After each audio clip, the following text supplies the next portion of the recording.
Sepeninggalan Rasulullah, diterima atau ditolaknya suatu hadis sangat diperlukan. Pada generasi sahabat dan tabi'in, penyebaran hadis sudah mencapai semua wilayah kekuasaan Islam, dari Madinah, Mekah, Kutah, Basrah, Syria, Yaman, dan juga Spanyol, serta Khurasan. Karenanya diperlukan standar khusus untuk mengukur dan juga menguji kebenaran suatu hadis.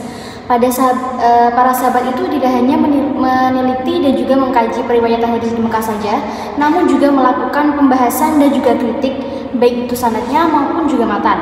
Penyebaran hadis secara luas ke berbagai wilayah Islam dilaksanakan pada akhir pemerintahan Khulafaur Rasyidin dan dilanjutkan oleh pemerintahan dinasti Bani Umayyah.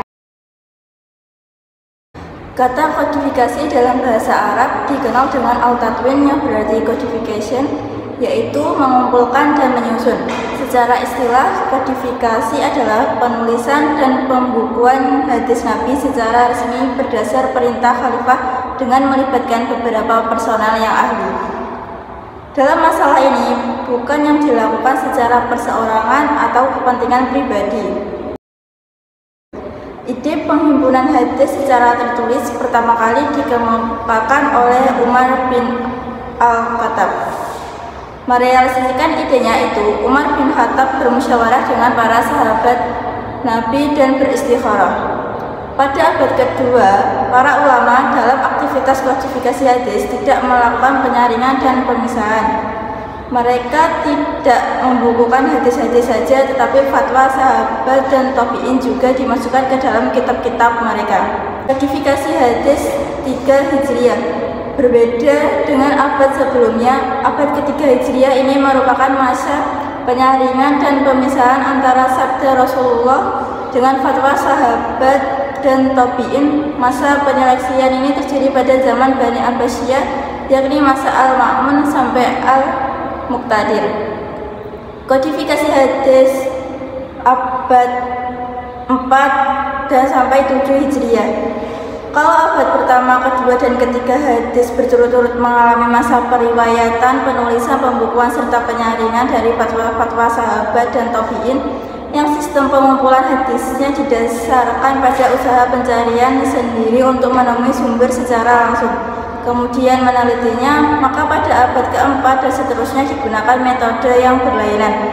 Demikian pula ulama yang terlihat pada sebelum abad keempat disebut ulama mutakaddimun, dan ulama yang terlibat dalam kodifikasi hadis pada abad keempat dan seterusnya disebut ulama mutakhirun. Kodifikasi hadis abad ke-7 Hijriah sampai sekarang. Kodifikasi hadis yang dilakukan pada abad ke-7 dilakukan dengan cara menentukan isi kitab-kitab hadis, menyaringnya dan menyusun kitab-kitab tahrij, membuat kitab-kitab jami yang umum, kitab-kitab yang mengumpulkan hadis-hadis hukum, dan mentahrij hadis-hadis yang terdapat dalam beberapa kitab, mentahrij hadis-hadis yang terkenal di masyarakat, menyusun kitab atraf, mengumpulkan hadis-hadis disertai dengan menerangkan derajatnya, mengumpulkan hadis-hadis dalam Sahih Al-Bukhari dan Sahih Muslim, mentahsih sejumlah hadis yang belum ditahsih oleh ulama sebelumnya, mengumpulkan hadis-hadis tertentu sesuai topik, dan mengumpulkan hadis dalam jumlah tertentu. Faktor-faktor yang mempengaruhi kodifikasi hadis. Adapun upaya penulisan atau kodifikasi secara resmi dilatar belakangi oleh beberapa faktor, diantaranya: yang pertama, Al-Quran telah dibukukan dan tersebar luas sehingga tidak dikhawatirkan lagi akan bercampurnya dengan hadis. Yang kedua, para perawi hadis telah banyak yang wafat. Bila terus dibiarkan, dikhawatirkan hadis juga akan hilang seiring berjalannya waktu. Oleh karena itu, perlu segera dibukukan. Yang ketiga, daerah kekuasaan Islam semakin meluas. Peristiwa-peristiwa yang dihadapi umat Islam semakin kompleks. Hal ini tentu memerlukan petunjuk dari hadis sebagai sumber agama.